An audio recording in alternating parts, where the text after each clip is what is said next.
Ramai pemula FB Pro datang pada saya dan mengadu, saya nak sangat buat konten.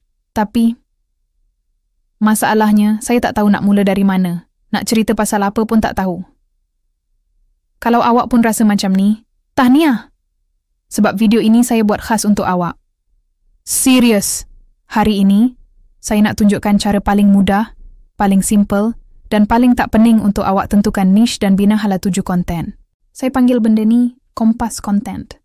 Kompas inilah yang akan menentukan sama ada konten awak akan naik dan viral atau tersangkut dekat situ saja tak pergi mana-mana. Kalau awak serius nak jadikan FB Pro sebagai salah satu platform pendapatan jangka panjang, tolong, sebelum post apa-apa, tonton video ni sampai habis.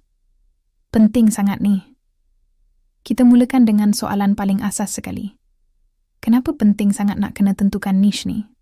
Tak boleh ke saya post je apa-apa yang saya suka? Jawapannya, boleh, tapi susah nak naik. Sebabnya mudah. Niche ini ibarat lampu suluh yang membantu kita nampak jalan dalam gelap. Pertama, ia bantu kita kenal siapa sebenarnya penonton kita. Kita bercakap dengan siapa? Dengan mak-mak, dengan student, atau dengan orang yang baru nak berniaga? Kedua, bila kita dah kenal audience, kita jadi tahu apa masalah mereka yang kita nak bantu selesaikan. Konten yang terbaik adalah konten yang bagi solusi.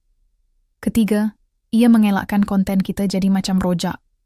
Hari ni cerita pasal kucing, esok pasal politik, lusa pasal masak-masak. Audience pun pening, dia ni sebenarnya konten creator apa? Paling penting, bila niche kita jelas, Facebook punya sistem pun lebih mudah nak tolak atau push konten kita kepada audiens yang betul. Barulah konten kita sampai kepada orang yang memang berminat.